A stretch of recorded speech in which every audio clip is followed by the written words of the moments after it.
Today I'm giving my runner's review of the Sound Sport Open from Bose.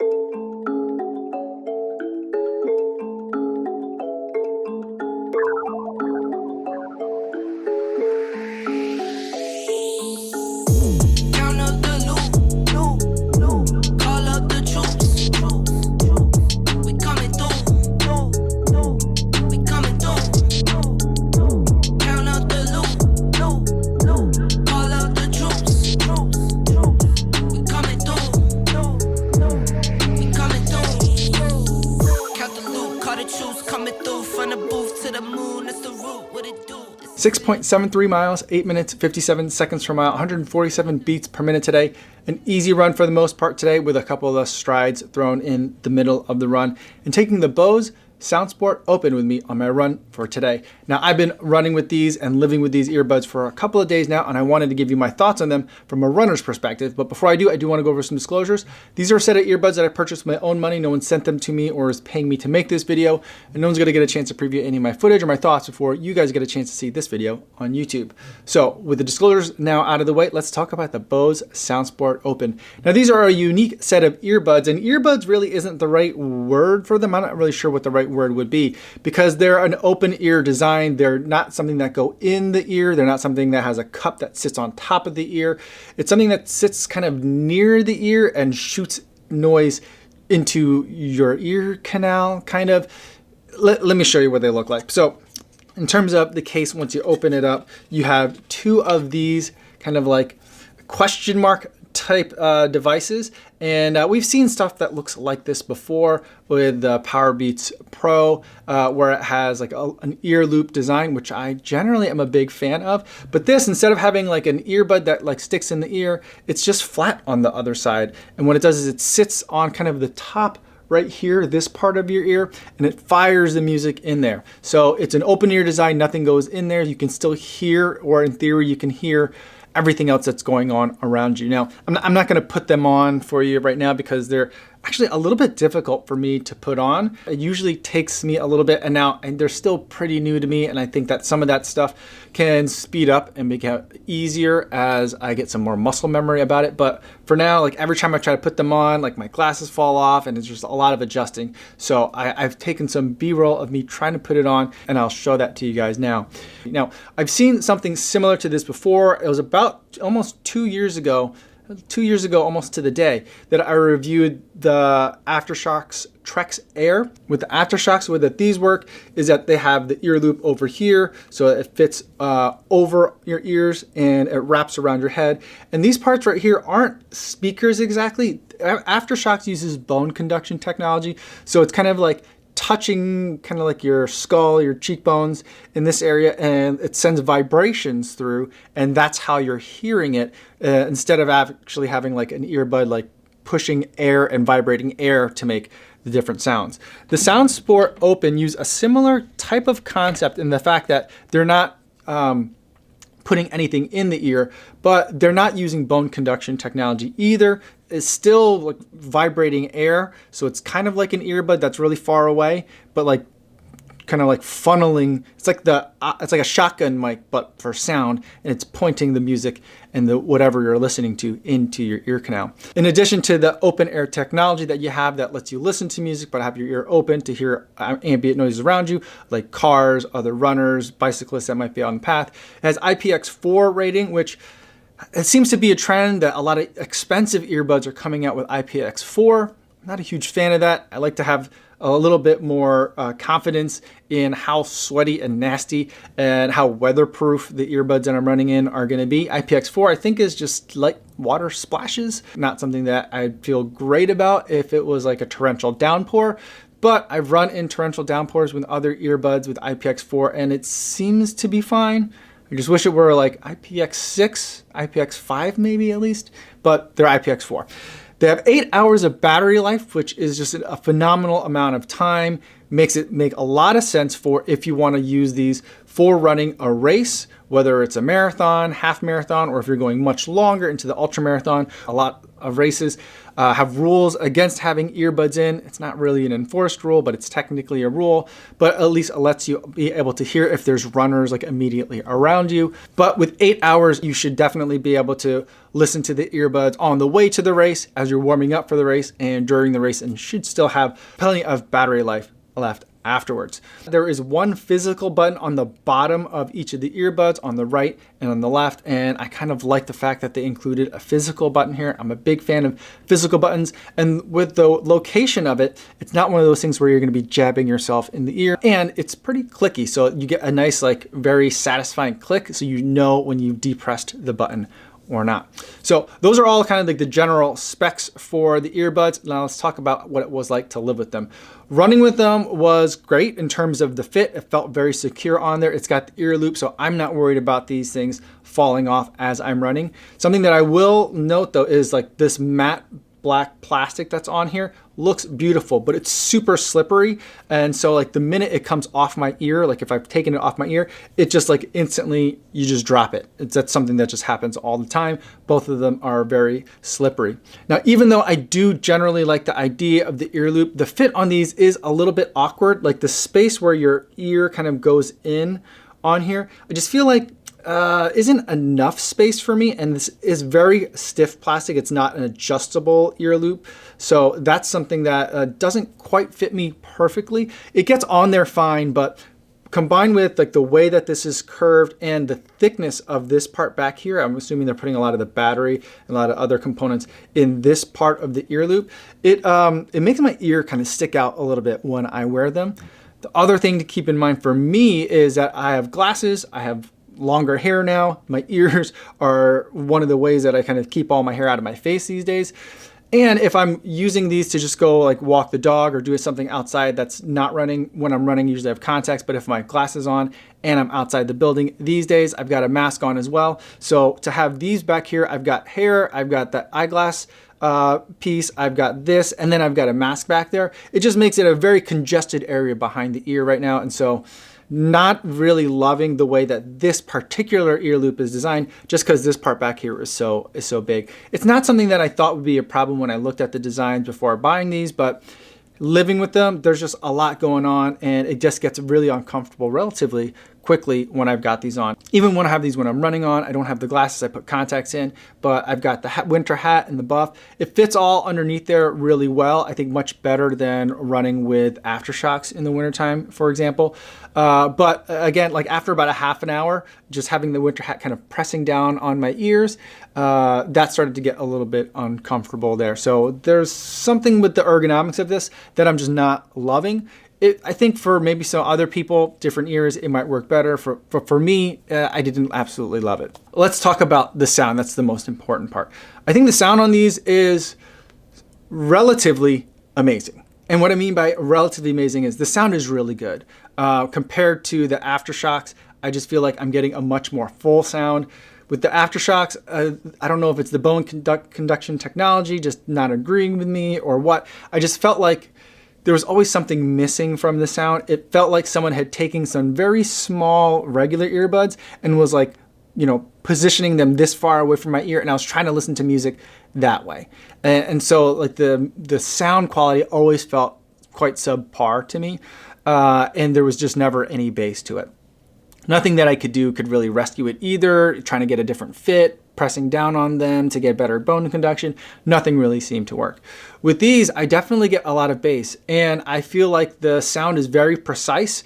I'm getting a very strong sense of whenever the sounds are like kind of moving around the soundstage, I can really get a good sense of that happening and getting being reproduced in the earbuds as I'm listening to them, listening to podcasts, listening to audiobooks, listening to music, all sounded really great. And I was really surprised by how much I was enjoying the sound. But when I say great, I think great for an open ear technology device. I still much prefer the sound of something that goes in the ear. I just think that when you're trying to compare those apples and oranges, like I just don't think that this, which is the best open ear kind of experience that I've ever had, is ever going to really compete to a good set of in-ear earbuds. And so relatively speaking, I say the sound is amazing, but it still leaves a little bit to be desired. Because what I end up doing with this, and something that I definitely did with the Aftershokz, is because it's the open ear technology, I just feel like at low volumes, it really suffers. And for me to be able to get a sound that sounded like reasonably good, I always feel like I have to crank it up. And that kind of, for me, defeats the purpose of having this open ear design, because the purpose of the open ear design is so that way I can listen to music while also being aware of the sounds that are around me. But if I have to crank this up a lot, my ear might be open, but like my brain can only process so much sound at a time. It's kind of like the same idea, like when you're driving and you're trying to find the address and you turn down the volume, your brain needs to be able to focus, so you have to turn down the music. I don't know if everyone does that. I think maybe it's an old guy thing, but like I do that. And so like I could turn up these loud enough that I could hear and enjoy the music, but then I felt like I was losing a lot of the sense of ambient noise around me anyway. So at that point, is it like, I could have good music, sound quality that I enjoy from an in-ear earbud that has pass-through audio, like the mics can pump in the audio sounds that it's picking up around you and funnel that in and listen to the music at a lower volume, or have to crank it up a little bit more and have an open ear design.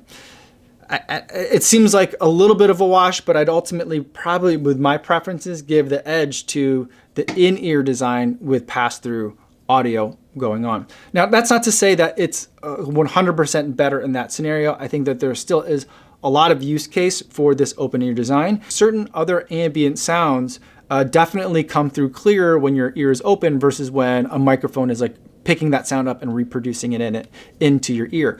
Another thing in terms of running where I think the open ear design is better is that when it's really windy or when there's a lot of car traffic. So where I run along the lakefront path, it's right along Lakeshore Drive. And so what I find is a lot with earbuds that have pass-through audio, the whooshing of really fast traffic or really strong winds gets to be so much and so distorting in the microphones that I typically have to turn that pass-through mode off. So then I'm running with just earbuds without any sense, I'm not absent any sense of what's around me. I can still see it and I still get some sound, but I'm not getting any assistance from the technology. With the open air design, even when it's really windy, I'm still able to kind of get a sense of what's going on around me. The music isn't distorted. I do have to turn up the music even further to overcome the sound of the wind, so it's a little bit of a battle, but I do think that they do much better in windy or very loud, very, very loud kind of ambient conditions. The other situation where the open ear design does better than microphones in a pass-through audio kind of situation is when I'm like doing dishes or when there's running water. There's certain sounds that when the microphones pick them up, they get very digital and it feels like very artificial and it's disorienting in a little bit. So like if you've ever had the earbuds with pass-through audio, right now my favorite are like the Jabra 85T. When you like run water, it just sounds really strange, almost like static. There's just something about that sound that the microphones can't really pick up and reproduce very well. And so what I noticed that when I was running water, like when I'm washing dishes with these things in, it just feels much more natural. So that's a situation where I definitely prefer having these open ear designs in them. Now, let's talk about some other things that are really awkward about this. So it comes with this case, but this case isn't magnetic at all. Like the earbuds can just fall out of them.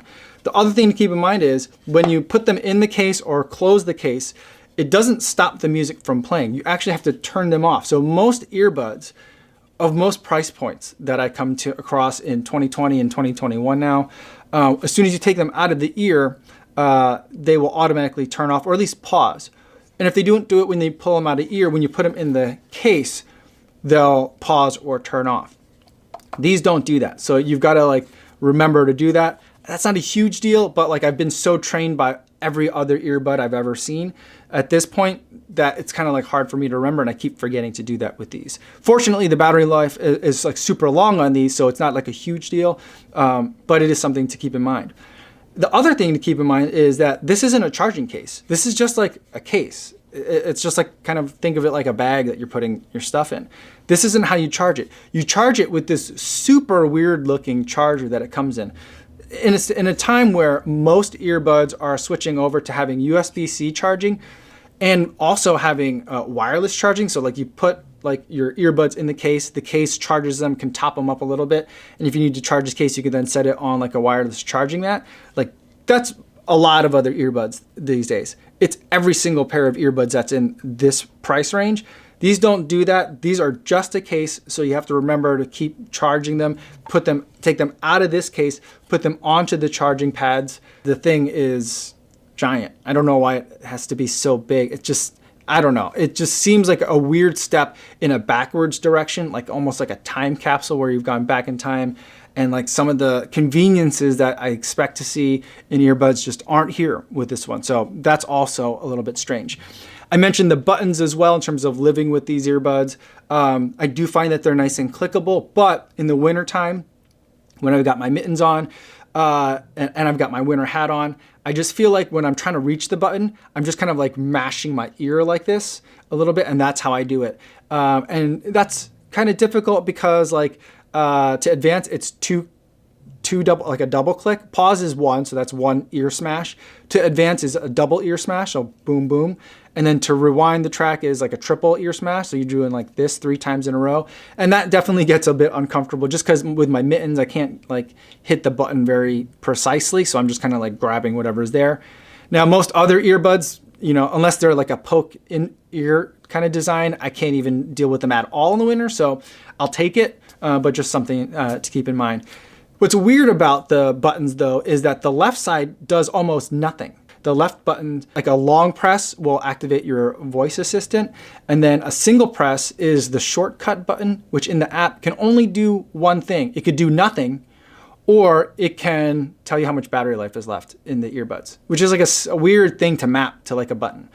I wish that you could customize that shortcut button to make it do something else, but you can't. I wish there was a way that I could reprogram the buttons, remap them somehow so they would make more sense to me. I'd love to be able to adjust the volume with some of these buttons. Because again, in the wintertime, like if I have a phone or an Apple Watch with me, whatever I'm using to listen to music, it's not easily reachable with gloves. So being able to adjust volume with mittens is something that I would like to be able to do. I suppose that I could do the left long press and activate Siri and ask Siri to adjust the volume, but that gets kind of annoying. But at least there is something that's there. But I do find it unusual that these earbuds come in at $200. At $200, there is an app, but there isn't an app that lets you customize the buttons. That's weird.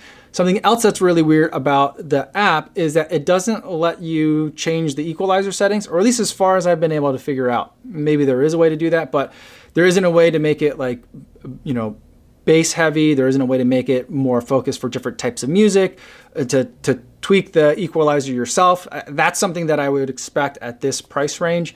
And so that's not there either. So that I found to be a little bit of a letdown. So overall, I'm not a huge fan of the Bose SoundSport Open earbuds. I'm personally just like a bigger fan of having really great sound in the earbud and having the pass-through audio that could let me know what's going on around me. These do a better job at that for sure, but I feel like the trade-offs that I'm getting for the incremental increase in terms of that ambient noise just isn't worth it for me. Plus, there's a lot of weird things that are going on with this device in terms of just the everyday living with it. Things that I think really should be included in a set of earbuds at this price range that aren't. So it makes it a little bit harder for me to recommend. I think the person that's going to love this is someone who loves their Aftershokz and is looking for something that doesn't have a band across the back, or is looking for something that has a little bit more full of a sound. It's actually a lot more full of a sound. So I think that person would absolutely love these, but I'm just not that person. So those are my thoughts on the Bose SoundSport Open. Let me know in the comments if you have any questions, or better yet, feel free to stop by the live stream that I do every day on YouTube. You can always ask me any questions you like there. One other thing that I want to talk about before I end the video is that this t-shirt that I'm wearing, the long sleeve from Path Projects, the collaboration non-elite shirt that we did, is back in stock. It's sold out really quickly at the end of last year. There's some more inventory in stock now. Quantities are going very quickly, so I don't think there's going to be any restocks after this. So if you've been wanting one, go check out pathprojects.com. I'll put a link down in the description and you can get one of those shirts there. I've been absolutely loving this shirt all winter long. That's all I have for today, everybody. Thanks so much for making it all the way to the end of the video. Hopefully staying safe out there on your runs, and I'll see you in the next one. Yo, what's going on?